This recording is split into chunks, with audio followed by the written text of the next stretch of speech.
Bueno, buenas noches a todos. Les agradezco la presencia infinitamente de parte de toda esta comisión directiva en la que con agrado veo la respuesta a nuestra convocatoria a los cursos de educación continua desde el colegio. Muy contentos todos, de manera que vamos a continuar con muchas ganas, porque vemos ya con el curso que se dictó la semana pasada y una gran respuesta, porque el colegio son ustedes los que le dan vida a este colegio, los jóvenes sobre todo, y yo necesito de todos ustedes para seguir creciendo como lo estamos haciendo hasta ahora. Muchísimas gracias y bienvenidos. Los dejo ahora con el doctor, yo soy la doctora Claudia Bravo, soy secretaria de la comisión directiva de este colegio. Los dejo ahora con el doctor Juan Pablo Valdés Abadía, vicepresidente de esta comisión, y además preside la Comisión de Educación Continua, para que presente este curso maravilloso que está por dictarse. Muchas gracias, doctora. Buenas noches a todos. También muy agradecido por la convocatoria que tenemos a este curso de manera virtual. ¿Sí? Y también agradecer, primero y principal, a Lucila, del Laboratorio SIUS, que es la que nos contactó y cual estamos muy agradecidos con ella. ¿Sí? Y también, bueno, a nuestro disertante, el doctor Roberto Baistrochi, que él es médico farmacólogo, título expedido por la Universidad de Buenos Aires. También es médico especialista en medicina aeronáutica, es magíster en prevención y asistencia de las adicciones y es doctor en educación, ¿sí? Así que, doctor Roberto, la verdad que desde la comisión directiva del Colegio de Odontólogos de Tucumán le damos las bienvenidas y estamos muy agradecidos por su predisposición, por su tiempo, para tratar de brindar sus conocimientos, ¿sí? Muchísimas gracias, doctor. Muchas gracias, doctor. Buenas noches a todos. Gracias a ustedes por permitirme compartir estos breves minutos acerca de una temática que creo podemos debatir entre todos, porque la idea de esta charla no es que yo charle con ustedes, sino que podamos interactuar e intercambiar experiencias. Yo soy un médico farmacólogo que he hecho investigación preclínica y clínica a lo largo de mi práctica profesional, y en los últimos años más que nada hago investigación clínica y trabajo mucho con adictos, porque soy especialista en adicciones. Les digo todo esto para que entiendan que la idea de esta charla es mostrarles tal vez otra visión de los conceptos que ya ustedes han tenido en la facultad cuando hicieron la carrera, y tal vez también después de egresados. Hoy lo que, digamos, predomina en el mundo de la investigación, tanto preclínica como clínica, es lo que se denomina la plurinformación, desde la multiformación o la multidisciplina. Por eso es que me parece que este tipo de reuniones es sumamente enriquecedora, pero para todos, no para quien les habla, sino para ustedes y para quien les habla, porque lo importante es que aprendamos todos de esto en beneficio de nuestros pacientes. Así que seguramente yo no les voy a contar muchas cosas nuevas. Seguramente muchas de las cosas que yo les voy a contar ustedes las saben, pero lo que sí podrán ver es tal vez otra visión, que es la visión del médico, nada más, y que puede servirles a ustedes en algunos aspectos. Yo lo que sí les pido que, por favor, todas las dudas o todas las consideraciones que ustedes crean convenientes, dado que somos muchos, las puedan escribir a través del chat, y después de la charla podremos tratar de aclarar algunas cosas. Y desde ya cuenten con este material, que es un PowerPoint, que seguramente por ahí a ustedes les puede servir para después poder reproducirlo con algún colega o con los alumnos los que estén en la facultad. Así que desde ya, gracias por permitirme estar con ustedes y fundamentalmente a la comisión directiva por permitirme esto, ¿no? Si comenzamos, yo les diría que lo primero que tenemos que tener en cuenta,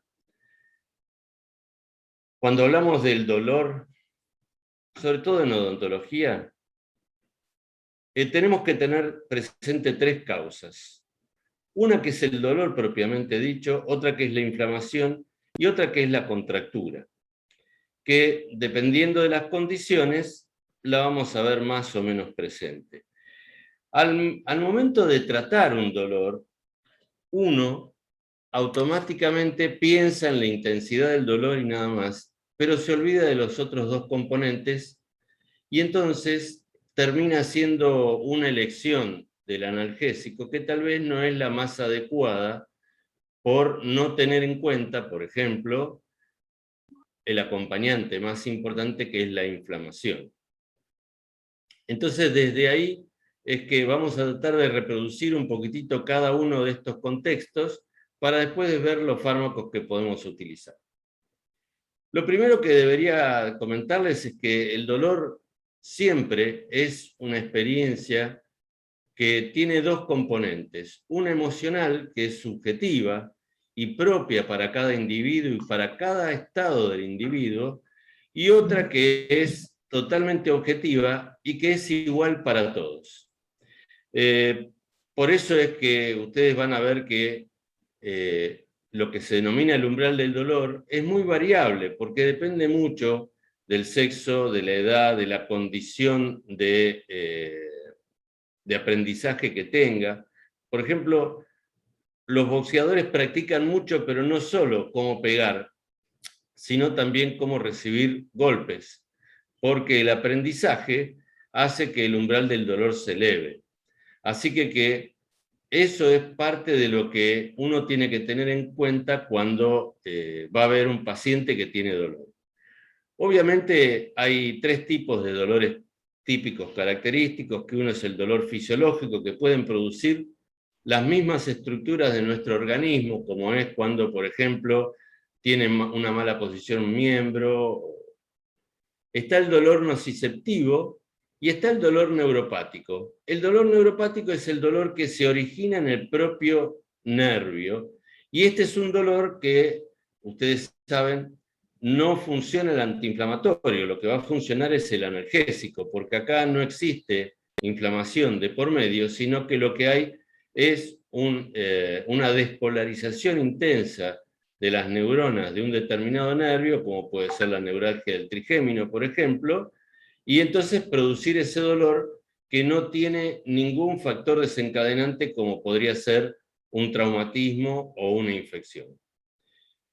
Yo quiero repasar un poquitito el término nocicepción, porque creo que es importante para entender un poquito lo que hablábamos de la fase bioquímica del dolor, que es la fase que nos iguala a todos, y donde ustedes recordarán que todo nuestro organismo está, tanto los miembros inferiores, superiores, la piel, los órganos, todos tienen receptores que se denominan nociceptores.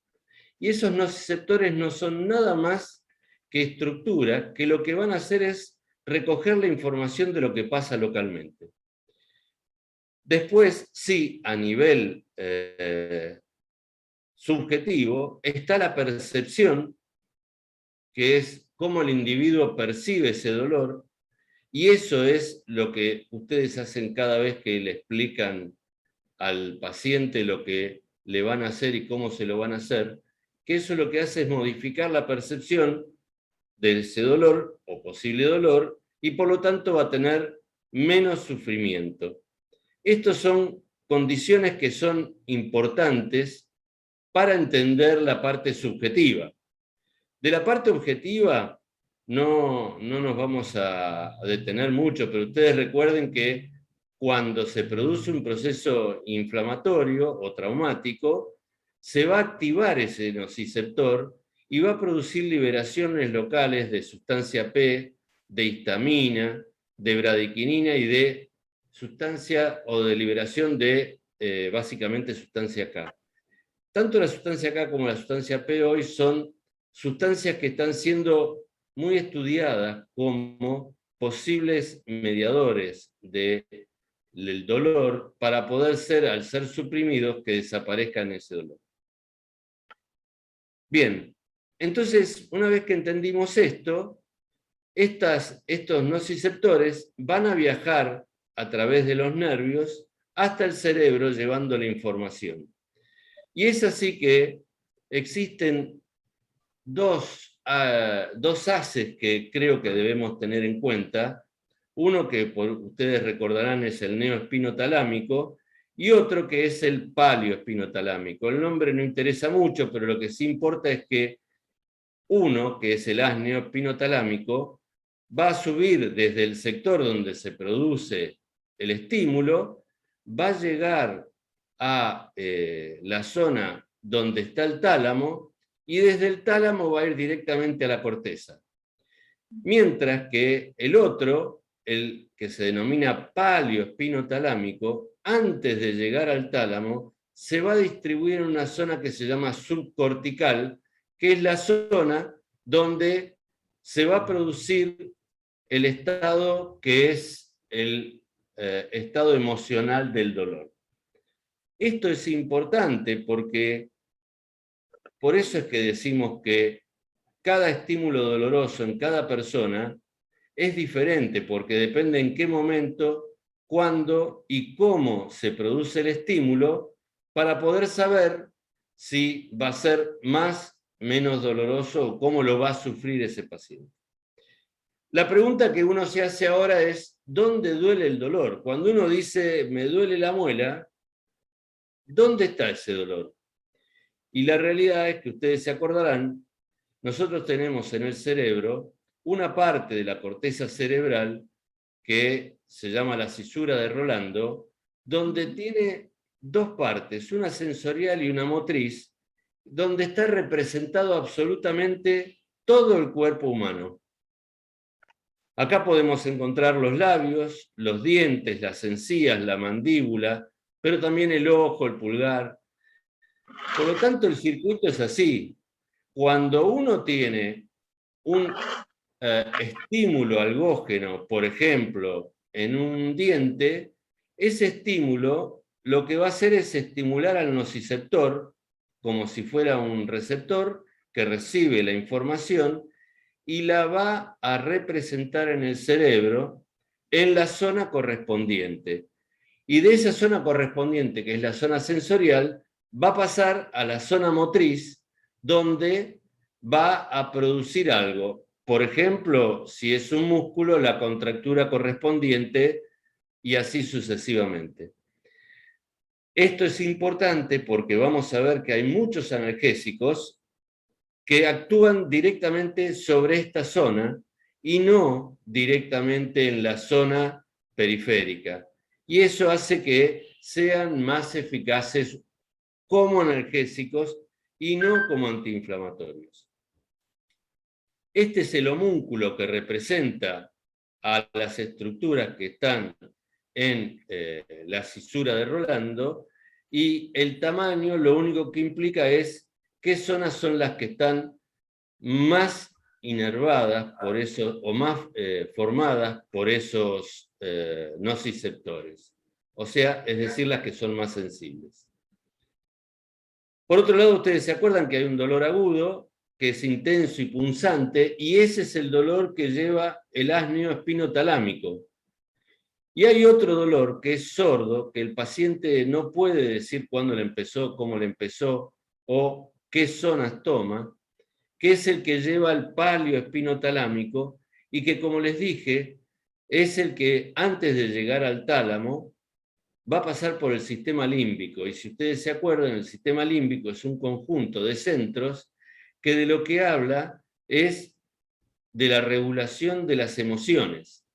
El sistema límbico está totalmente relacionado con las emociones. Es lo que, para que ustedes tengan una idea, en el día de hoy, los psicólogos conocen como el ello. Ahí están las pulsiones, están todas las emociones, que son reguladas por la corteza prefrontal. Bien, este es un ejemplo de las neoespinotalámico y de las paleoespinotalámico, que no me voy a detener mucho, pero es para que entiendan que el sistema límbico, al llegar las emociones, al llevar todo esto, un analgésico que actúe sobre esto es muy importante. Por ejemplo, los opiáceos, que ustedes saben, los derivados de la morfina, como el fentanilo o la meperidina, son muy potentes analgésicos, pero básicamente lo que hacen es actuar sobre la esfera afectiva del dolor. Cuando ustedes administran este tipo de medicamentos, van a ver que muchas veces el paciente sigue con dolor, pero lo que ahora no tiene es la sensación del sufrimiento del dolor. Por eso es que también los opiáceos tienen una capacidad dictógena muy importante y su uso debe ser suficientemente controlado, ¿no? Bien, por otro lado tenemos la inflamación, como decíamos, y agentes que son los causantes de la inflamación pueden ser traumatismos, infecciosos, agentes físicos, agentes químicos. Lo cierto es que todos estos van a producir inflamación. El proceso inflamatorio, ustedes saben que es un proceso fisiológico que lo que busca es no generar dolor, sino aumentar la irrigación para que puedan llegar mejor y en mayor cantidad las células de la sangre y de esta manera poder luchar contra el agente o la noxa que está produciendo la inflamación.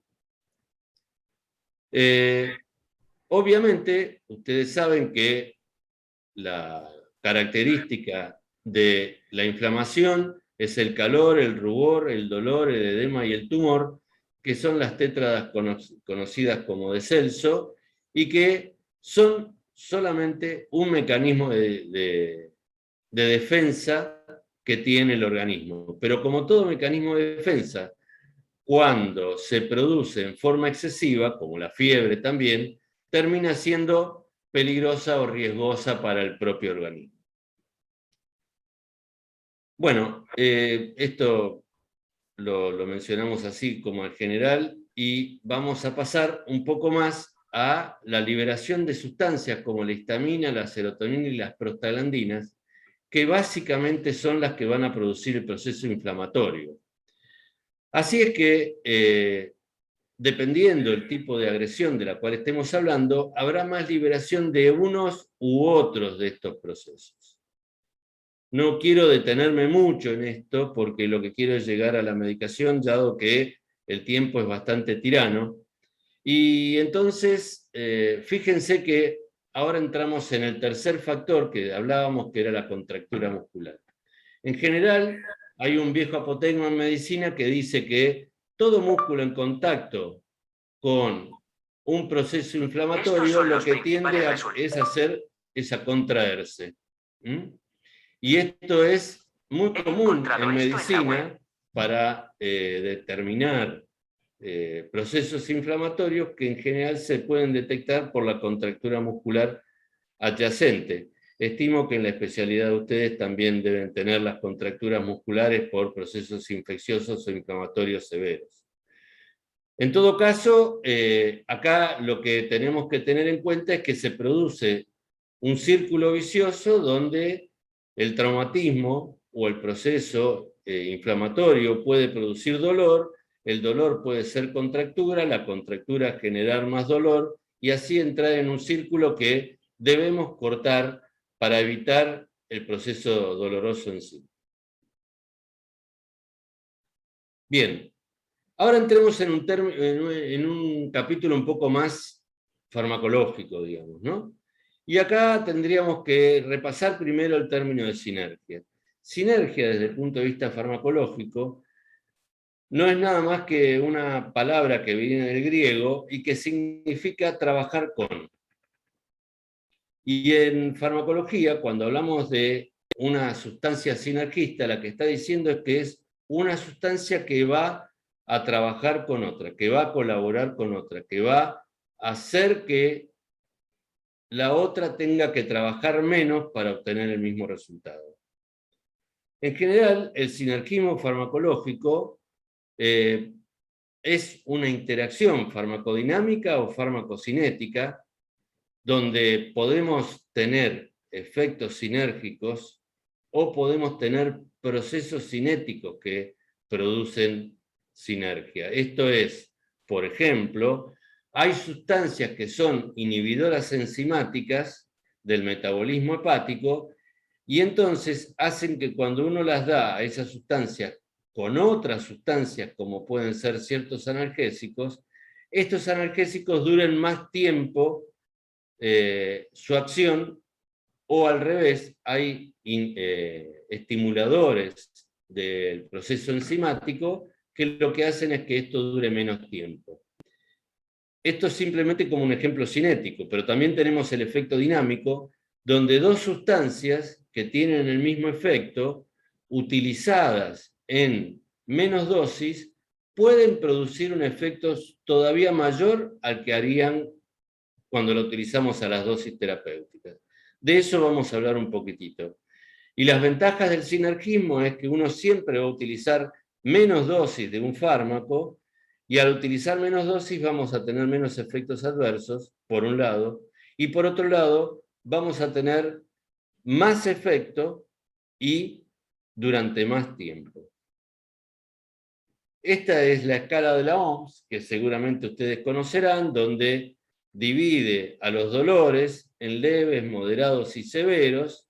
Los hay los que son leves y generalmente se utilizan los AINES, el paracetamol y algunos adyuvantes.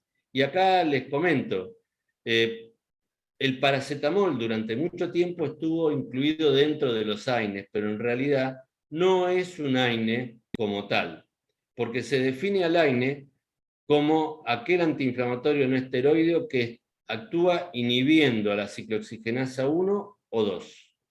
Y el paracetamol no actúa ni inhibiendo la ciclooxigenasa 1 ni la ciclooxigenasa 2. Después lo vamos a ver, actúa inhibiendo una tercer ciclooxigenasa que solo está en el sistema nervioso central. Y los adyuvantes, que pueden ser muchos, por ejemplo, los relajantes musculares, por ejemplo, los antidepresivos. El antidepresivo no tiene acción analgésica per se, pero sobre todo los que son del origen tricíclico y los inhibidores de la recaptación de serotonina, ambos potencian la acción de los analgésicos. Entonces, para ciertas condiciones de un dolor extremo, uno en vez de utilizar un derivado del opio puede utilizar paracetamol con algún adyuvante que es, por ejemplo, un antidepresivo.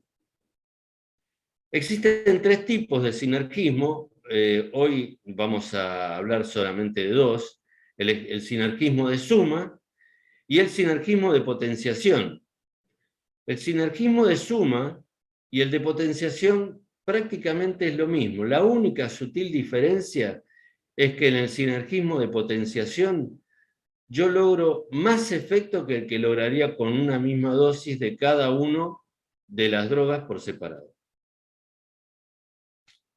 Dicho de otra manera más sencilla, yo tomo la mitad de la droga de A más la mitad de la droga de B, y si es una suma, lo que voy a tener es el efecto como si hubiera dado toda la dosis de la droga. Esta es la curvita de A, esta es la curvita de B, yo doy A más B y voy a tener prácticamente el mismo efecto que si hubiera dado toda la droga sola.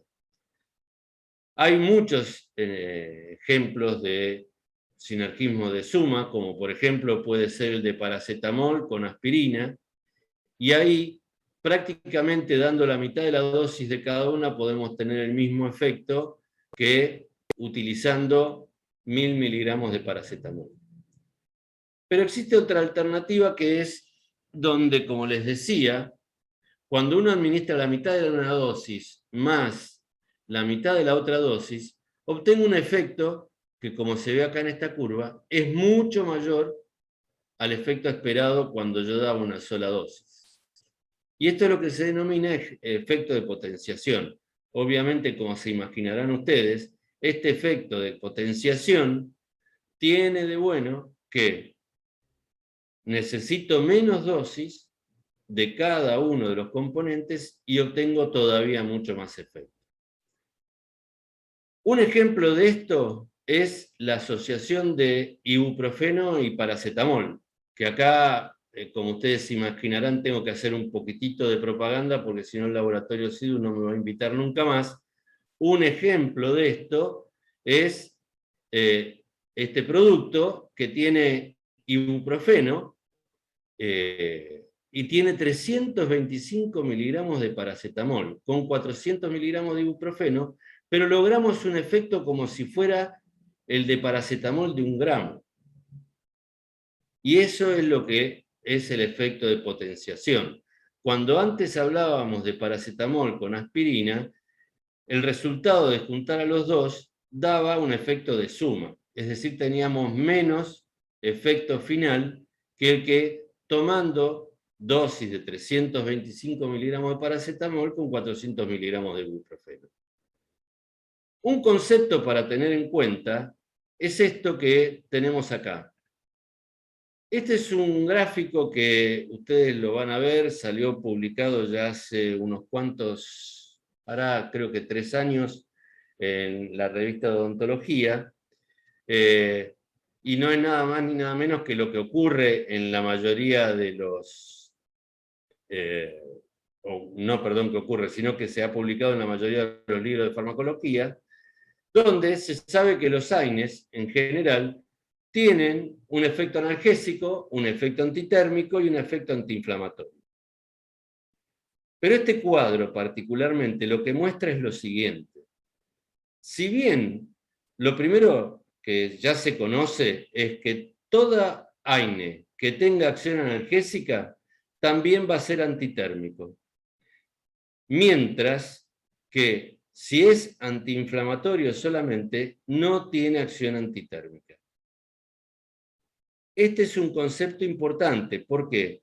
Porque la mayoría de los AINES van a ver que resultan ser una mezcla, por decirlo de alguna manera, de una acción analgésica con una acción antiinflamatoria.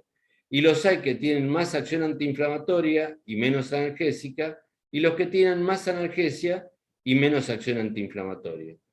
Pero hay algunos, como la aspirina y el ibuprofeno, que tienen la particularidad de ser antiinflamatorios y analgésicos.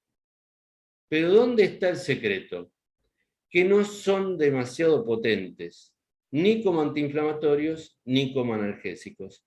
Y por eso son los AINES más vendidos, porque cubren las expectativas de la mayor cantidad de consultas sobre dolor e inflamación, que son dolores no muy importantes e inflamaciones no muy importantes.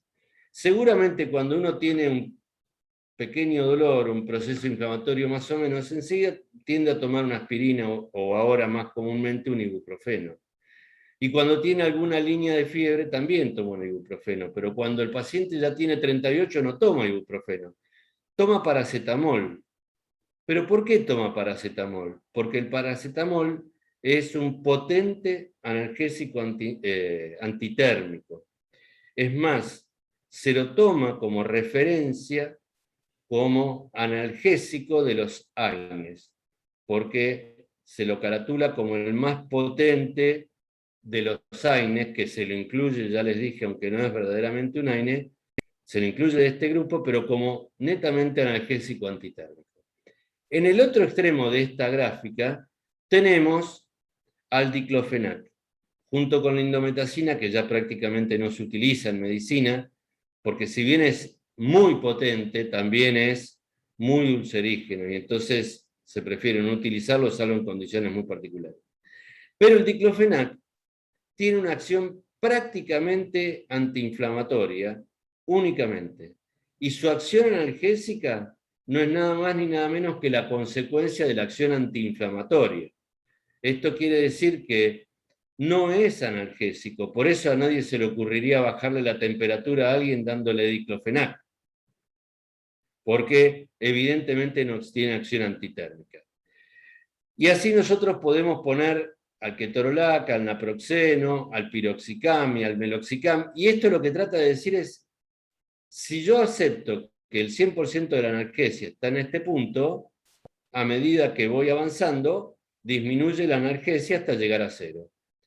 Y si yo acepto que está acá el mayor potencia antiinflamatoria, a medida que avanzo en esta curva, disminuye la potencia antiinflamatoria. Con lo cual, como les decía, la aspirina, el ibuprofeno, están en la zona donde hay más o menos un 50% de acción analgésica y un 50% de acción antiinflamatoria. Pero, evidentemente, la asociación del diclofenac con el paracetamol hacen que uno pueda cubrir prácticamente todos los procesos inflamatorios y algógenos que podemos encontrar en la práctica médica y que no requieran de lo que es un analgésico superior como puede ser un opiáceo. Así, otra vez, ustedes van a encontrar en el mercado muchos que tienen esta asociación de paracetamol y diclofenac, porque van a encontrar que todos tienen una rápida acción analgésica y que va para cualquier tipo de dolor, de dolores moderados a severos, con consecuencias inflamatorias moderadas a severas. Y les comento dos secretos de esta asociación. Esta asociación, que les digo, van a encontrar muchas marcas en el mercado, es que lo que ustedes se tienen que fijar es primero que tenga diclofenac potásico, porque el sódico tiene dos cosas que son una contra. Por un lado, ponen en riesgo a los pacientes cuando son hipertensos por el sodio. Pero por otro lado, y más importante, el potásico, el diclofenac potásico, se absorbe 2 veces más rápidamente que el diclofenac sódico. Por lo tanto, comienza a hacer efecto muchísimo antes que el diclofenac sódico.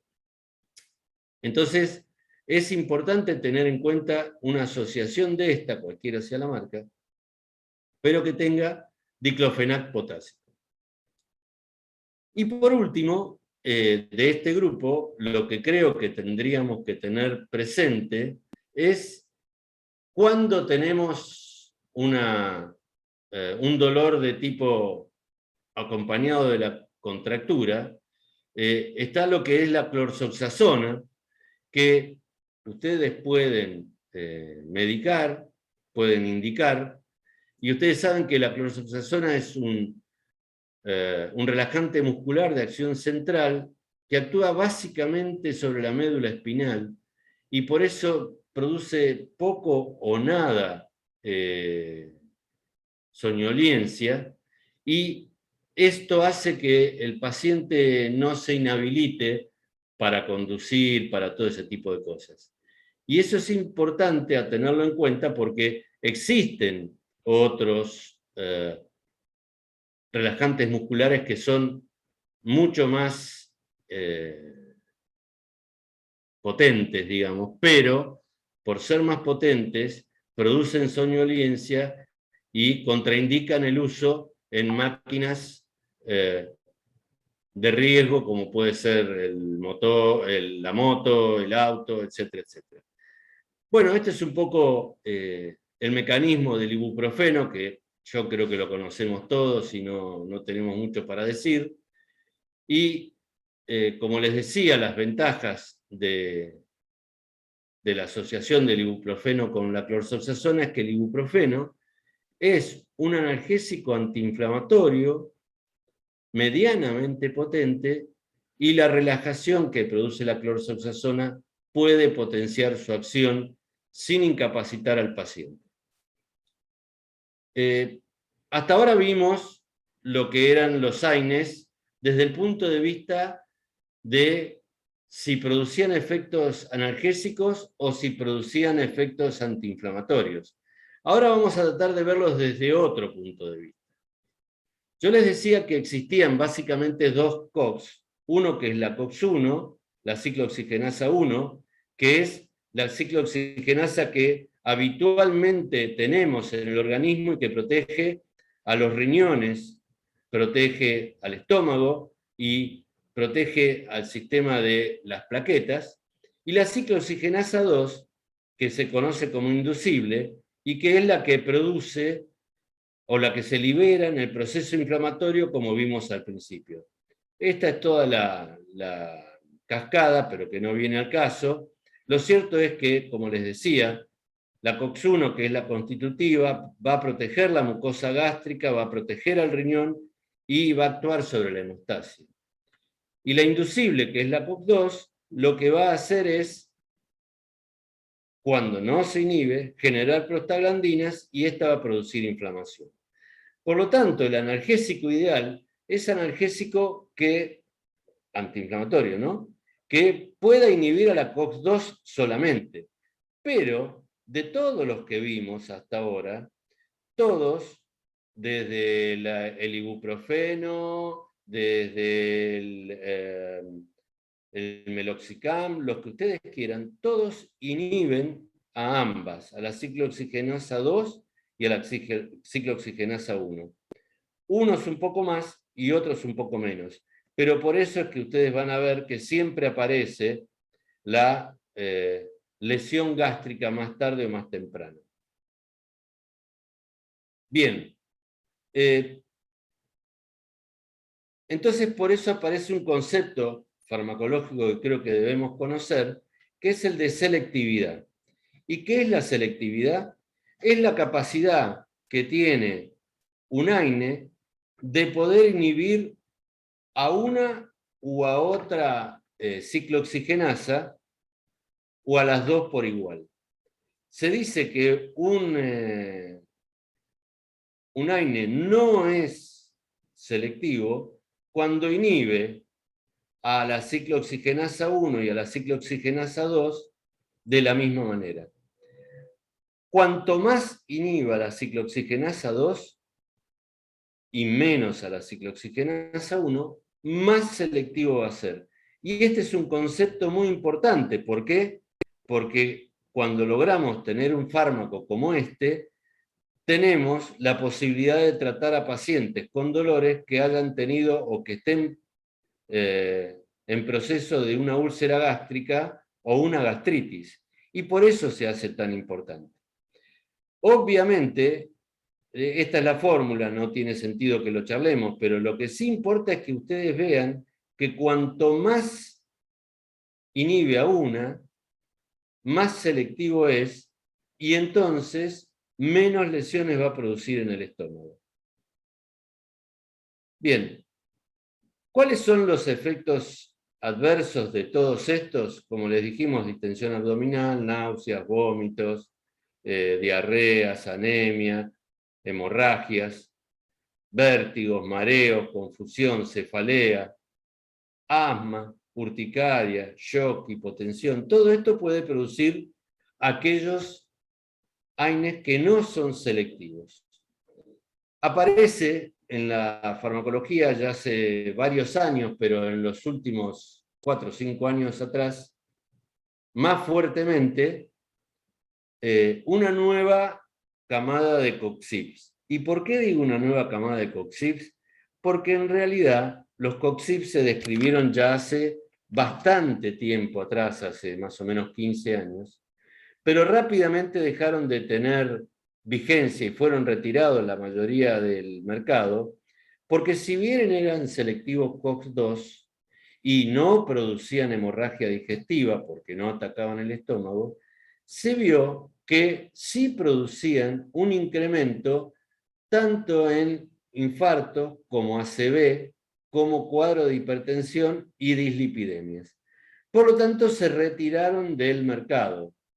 De estos quedaron algunos, por ejemplo, se retiró el Celecoxib y después volvió, pero, como les decía, en los últimos 5 años apareció una nueva generación de COXIPs que se denominan etoricoxib, que también en el mercado van a encontrar más o menos 10 u 11, que tienen la particularidad de ser altamente selectivos. Y para que ustedes tengan una idea, mientras que el etoricoxib es 106 veces más selectivo de la COX-2 que de la COX-1, es decir, yo necesito una dosis 106 veces menor para producir un efecto analgésico que la que necesito para que produzca irritación gástrica.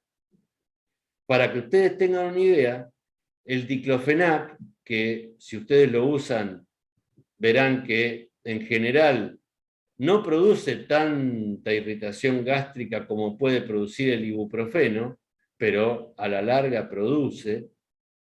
Y el ibuprofeno, a su vez, produce menos irritación gástrica que la aspirina.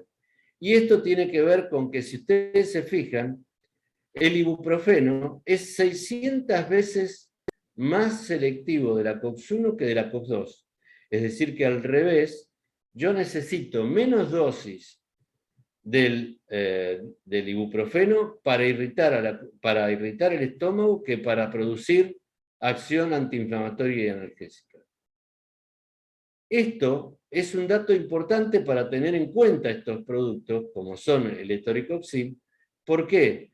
Porque a diferencia del celecoxib, que como les digo, se dejó de utilizar porque producían lesiones como el infarto de miocardio, el riesgo de trombosis, hipertensión y aterogénesis, apareció esto que también se absorbe muy bien por vía oral, tiene una semivida de 36 horas y se excreta por vía renal. Les insisto, ustedes en el mercado van a encontrar 11 marcas y todas son buenas. La gran diferencia con el resto de los analgésicos es su potencia, porque tiene una potencia muy importante, y su duración. Esto requiere de una sola dosis por día y empieza a actuar a los 30 minutos.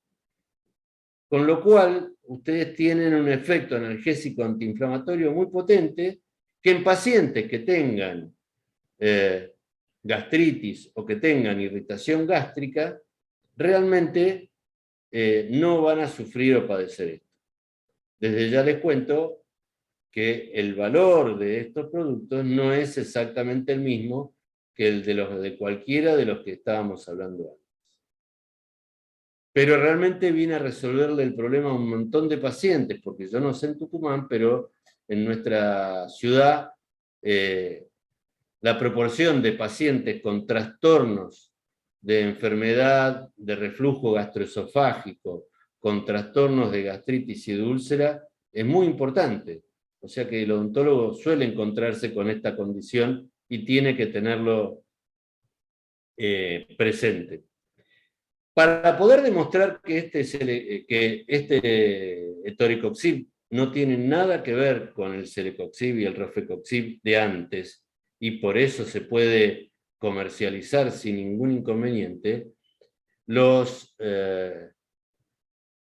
originales del etoricoxib realizaron un estudio muy importante comparando al etoricoxib con lo que es el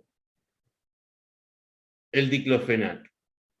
Y este estudio mostró, si ustedes lo quieren ver con más detenimiento se lo podemos mostrar después, pero mostró que el etoricoxib a nivel cardiovascular, a nivel de infartos y a nivel de riesgo de dislipidemias, no es mayor que el diclofenac, que es hoy por hoy el AINE más vendido, y que entonces nos asegura que ustedes acá pueden tener una potencia analgésica y antiinflamatoria importante sin tener los riesgos de los viejos cóxicos.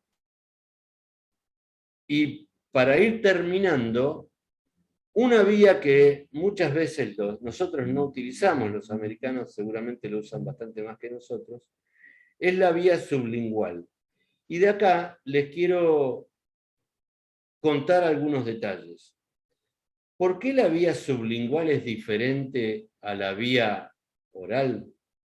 Que muchas veces uno dice, bueno, no, porque llega más rápido al cerebro, porque...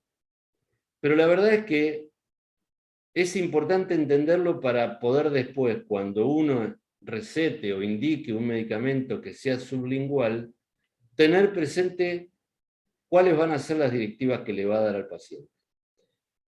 Cuando uno toma una medicación por vía oral, la medicación se va a absorber por el duodeno, en general en la primera porción del intestino, va a pasar por la vena porta, de ahí va a pasar por el hígado, va a producir lo que se llama el fenómeno del primer paso hepático, que es que antes de llegar al sitio de acción, la droga, y esto es válido para cualquier droga, va a quedar atrapada una proporción menor o mayor, según el fármaco del cual estemos hablando, en el hígado.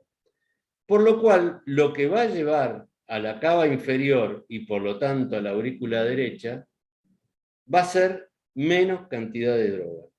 Por eso cuando uno utiliza la vía oral, siempre tiene que tener en cuenta, no el médico o el odontólogo, sino el que desarrolla el fármaco, cuánto va a ser el fenómeno de primer paso hepático y cuánto quiere que llegue al sitio de acción. Porque dependiendo del fenómeno de primer paso hepático, yo voy a tener que dar una dosis mayor o menor. Ejemplo de esto es el propranolol, por ejemplo, que tiene un paso hepático del 60%. Entonces ustedes tienen que dar una dosis muy alta porque saben que solamente el 40% va a salir de acá y va a pasar a la cava inferior.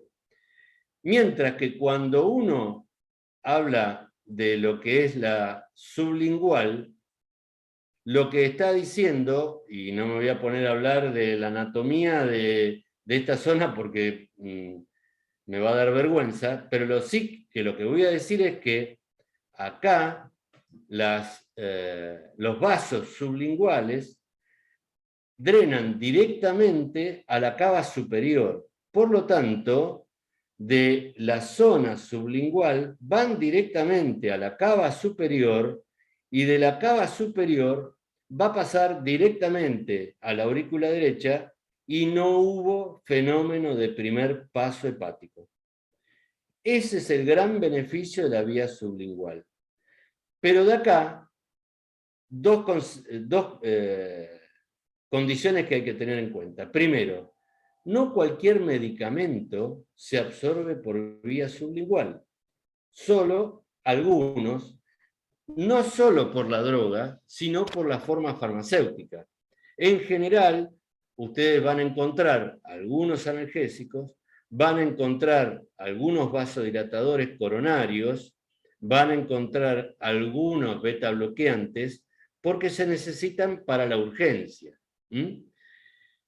Pero, entonces, ¿por qué les digo todo esto? Porque hay una droga que es el ketorolac, que ustedes conocen y que seguramente usan mucho, pero que se utiliza por vía oral.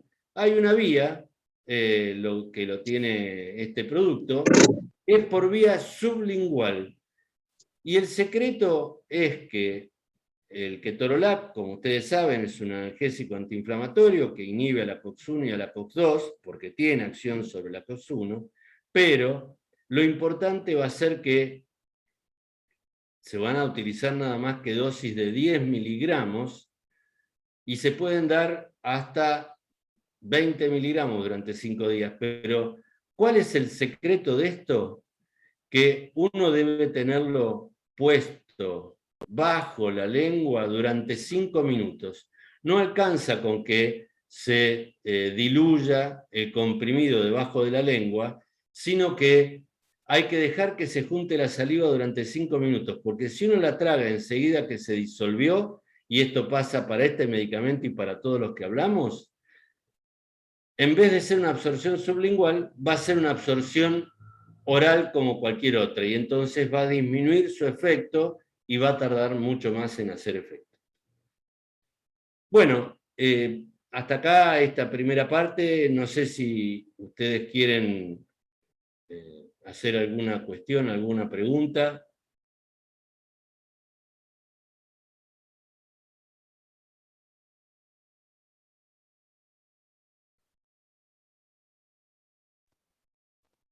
Sí. Doctor, acá la doctora Mabel Basualdo, bueno, dice buenas noches a todos. Dice, el propanolol es beta bloqueante. Sí, sí. Es un beta bloqueante que tiene la particularidad de ser no selectivo y por lo tanto tiene acciones distintas que otros beta bloqueantes, ¿no? Pero sí, sí, sí, por supuesto, este inhibe tanto los receptores beta 1 como beta 2. En cambio, el atenolol es selectivo y entonces tiene menos compromiso según la utilidad que uno use a nivel cardíaco, ¿no? Ahí la doctora Carolina Di Blasi levantó la mano, no sé, doctora, si quiere desactivar su micrófono y puede hacer la pregunta.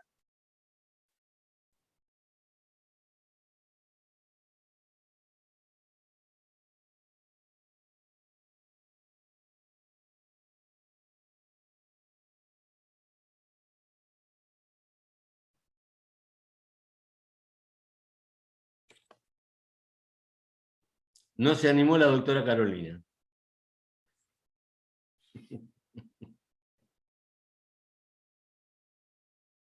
Hay una doctora que dice, ¿qué analgésico prescribió en la patología más común del consultorio odontológico, como es el absceso apical, en un niño de 5 años, en un 75, que puede tener una enfermedad virósica, me imagino? ¿Qué prescribo? Ajá. Bueno, en un chico de esa edad, lo que se utiliza con más seguridad, evidentemente, es ibuprofeno en las dosis correspondientes, ¿no?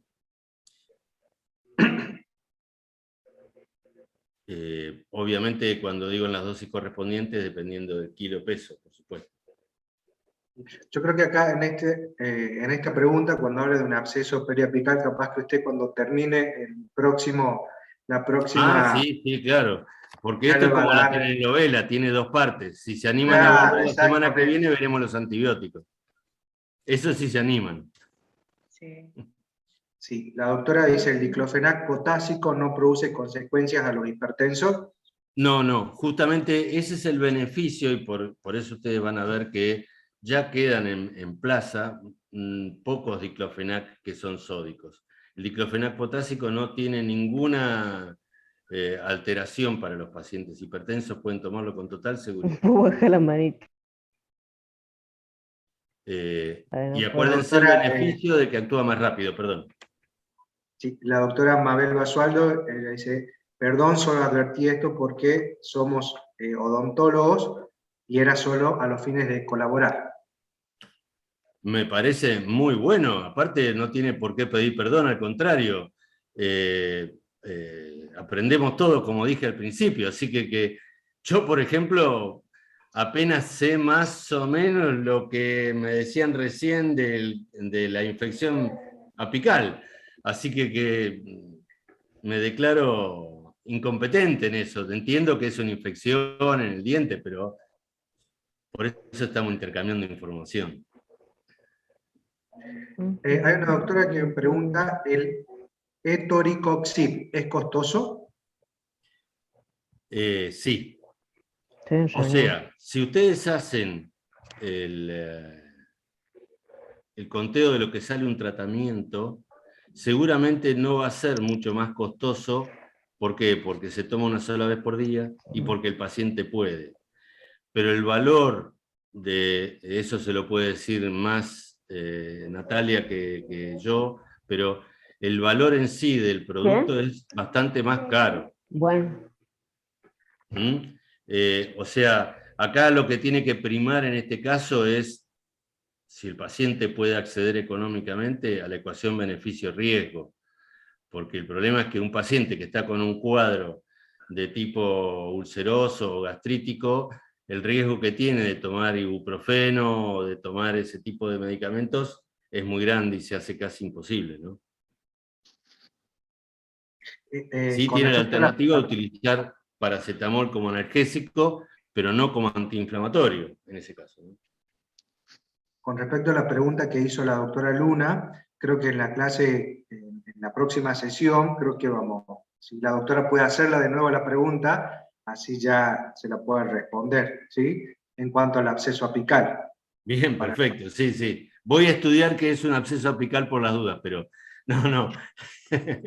Sí, sí, por supuesto, de eso nos vamos a referir. Acá estaba viendo, no sé, tal vez les interesa, del etoricoxib, la dosis promedio es de 90 miligramos por día y en los casos en que es muy intenso el dolor es de 120 miligramos por día. ¿Mm?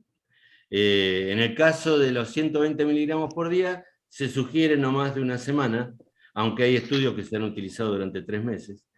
Y en el caso de 90 miligramos por día, se pueden utilizar hasta 6 meses sin ningún problema. Siempre una sola dosis por día. Doctor, ¿Sí?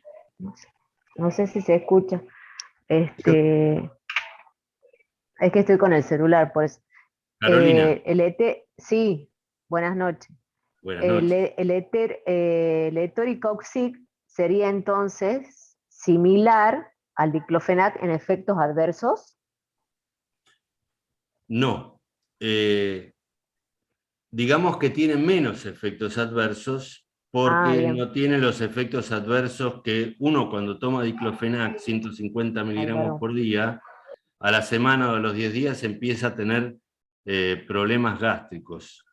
En cambio, con el etoricoxib esto no va a pasar. La diferencia o la similitud, por lo que yo mostré de los efectos adversos, era porque esta molécula de etoricoxib, que ya les digo, hay 11 en el mercado, no tiene nada que ver con los coxib de hace 15 o 20 años atrás, que eran los que sí producían infarto, dislipidemias y accidentes cerebrovasculares. Entonces, este trabajo comparativo con diclofenac, que se hizo en más de 10.000 personas, lo único que trató de demostrar es que el etoricoxib no produce ni infarto, ni dislipidemia, ni accidentes cerebrovasculares, ni hipertensión, como producían los viejos coxib. Y para demostrar que era así, se lo comparó con el diclofenac y se vio que prácticamente producían lo mismo. No sé si se entendió.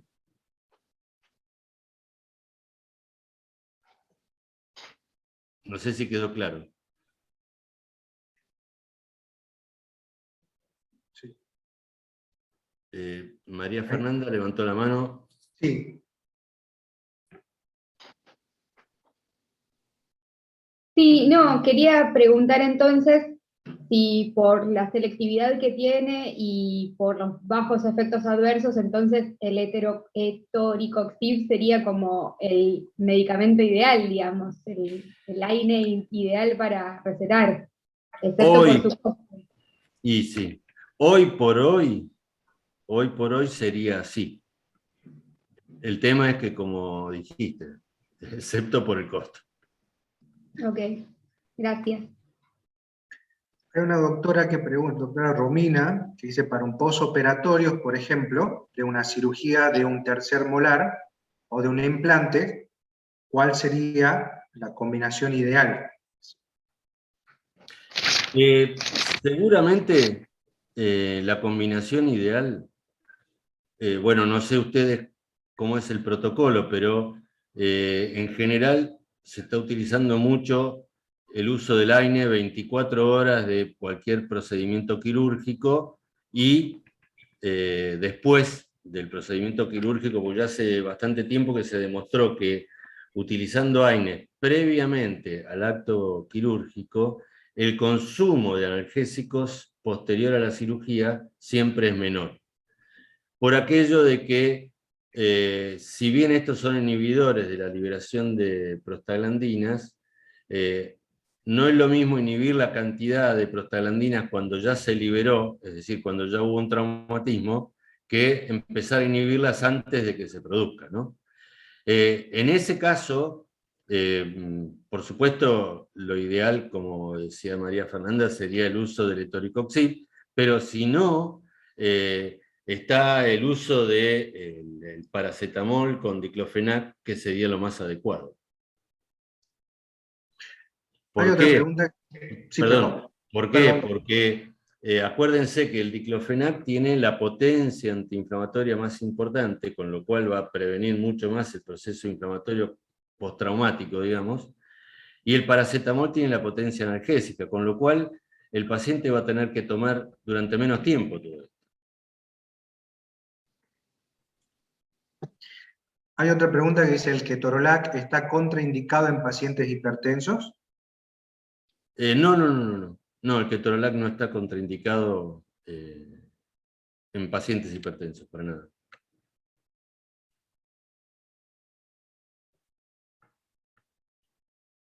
Doctor, ¿usted aconsejaría a odontólogos el meloxicam, ya que nuestro tratamiento no son más de 2 o 3 días?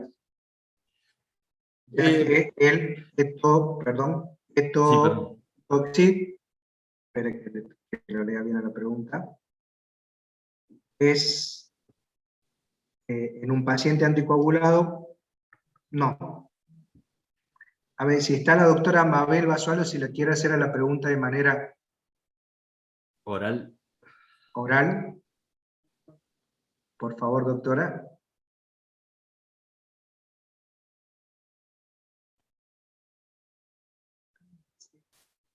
Sí, yo creo que es.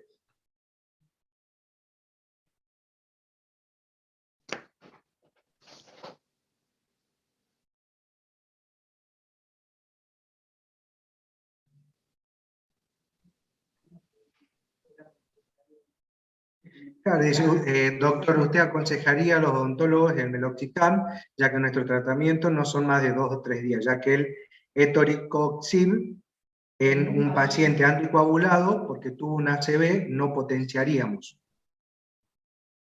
Sí, con el meloxicam tenemos dos temas para decir. Si bien es más inhibidor de la ciclooxigenasa 2 que de la ciclooxigenasa 1, con lo cual tiene mayor efecto antiinflamatorio analgésico que el efecto deleterio sobre el estómago, tiene muy baja potencia.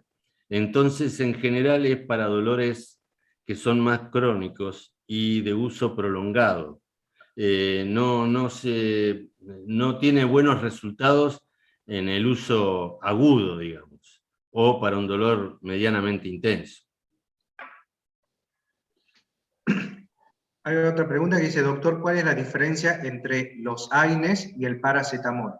Es simplemente que, por definición, cuando se describieron los AINES, históricamente los AINES se describieron como grupo para diferenciarlo de los corticoides.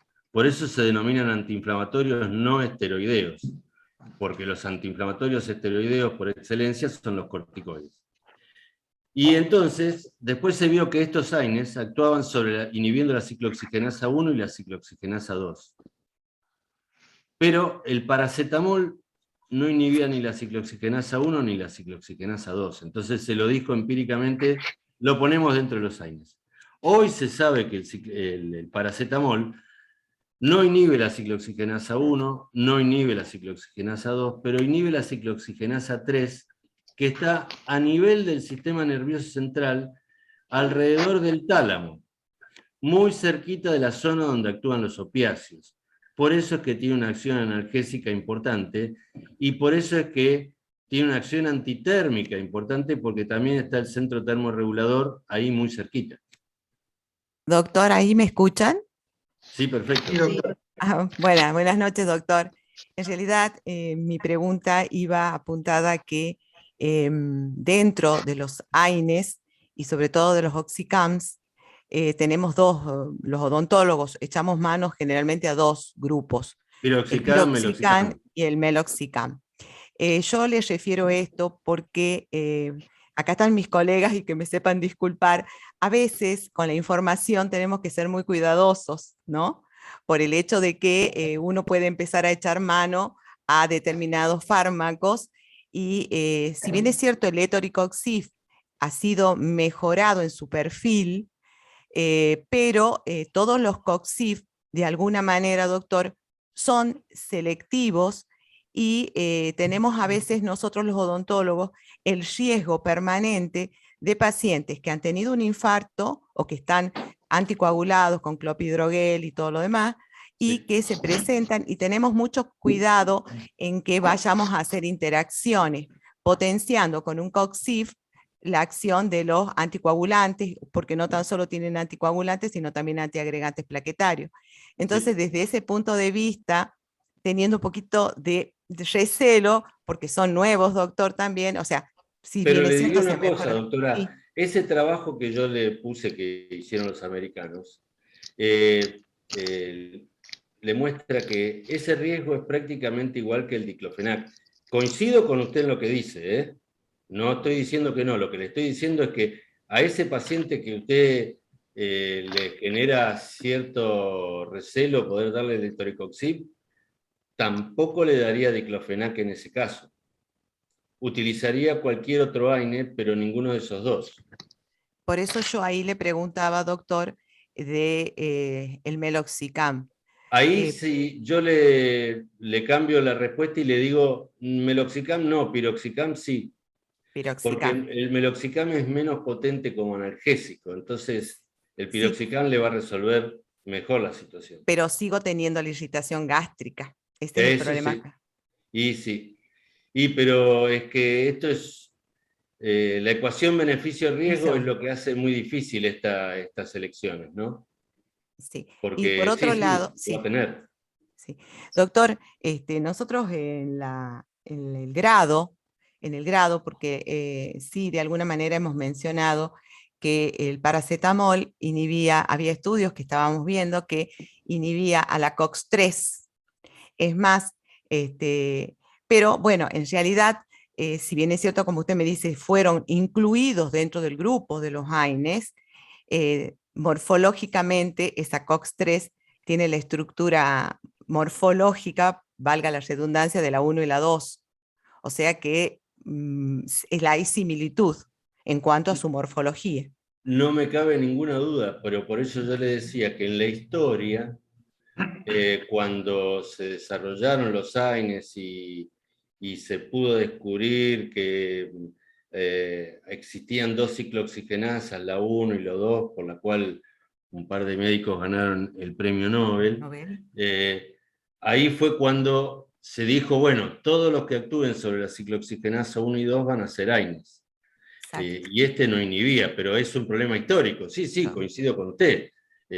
Y finalmente, yo calculo que con el paso del tiempo se lo va a aceptar como un AINE definitivo, porque el mecanismo es el mismo, todo es igual, solo que en esa época no se conocía que había una ciclooxigenasa en el sistema nervioso central, nada más. Gracias, doctor, muy amable. No, a usted, por favor. Otra pregunta, doctora. La doctora Silvana pregunta si el flurbiprofeno, ¿cuántas horas antes de una cirugía sería óptimo darlo? El flurbiprofeno, por el mecanismo de acción que tiene y por la vida media, conviene darlo no menos de 12 a 24 horas antes. El doctor Martín Hilal pregunta, ¿el postquirúrgico puede ser diclofenac asociado al paracetamol en horario y como rescate analgésico ketorolac 10 miligramos sublingual? Sí, yo diría que el ketorolac 10 miligramos sublinguales como rescate analgésico, digamos, entendiendo como rescate cuando el paciente tiene un dolor que no lo pudo cohibir de otra manera, ¿no? O previendo la necesidad de una analgesia inminente, ¿no? Hay una doctora que pregunta, la doctora Gabriela, si el paracetamol y diclo por separado o como una sola pastilla es mejor o tiene la misma eficacia o el mismo efecto. No termino de entender la pregunta. Por separado o juntos es lo mismo, el tema son las dosis. A ver, desde el punto de vista farmacológico, desde el punto de vista clínico, yo diría que le digo que es lo mismo. pero desde el punto de vista farmacológico no es lo mismo, y la razón es muy sencilla. 2 comprimidos tienen un volumen diferente que un solo comprimido, y en el proceso de absorción esto modifica las variables. Seguramente el paciente le va a dar lo mismo tomar 1 o 2. O sea, un comprimido con la asociación o 2 por separado. Pero desde el punto de vista farmacológico, el resultado que van a tener es diferente. Hay una doctora que dice, resumiendo, sugiere prescribir para dolor agudo en odontología: 1, paracetamol más ibuprofeno, y 2, heterocoxib una vez al día, naproxeno y flurbiprofeno. ¿Siguen vigentes? Bueno. En realidad yo creo que no podría sugerirles nada, porque esto es de la decisión de cada uno de ustedes frente a cada uno de sus pacientes. Yo les puedo contar los pros y los contras, los beneficios que nosotros desde el punto de vista farmacológico podemos describir, pero después es un poco el arte de cada uno de ustedes frente a su paciente, ¿no? Porque además también están las condiciones económicas, las condiciones individuales que hacen que uno pueda determinarse por uno o por otro, ¿no? Hay otra pregunta que dice, ¿en un anticoagulado daría piroxicam para un dolor moderado? Sí, no habría problema.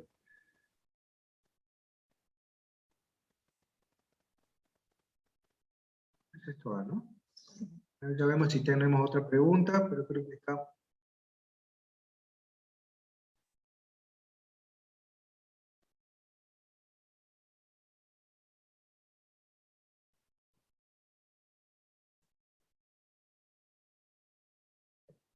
Doctor, acá muchos agradecimientos por la charla. Excelente charla, buenas noches a todos. Buenas noches, excelente. No, esa era la última pregunta, ¿no? Es la última pregunta, doctor. Capaz que la última pregunta es a qué hora nos vamos, ¿eh?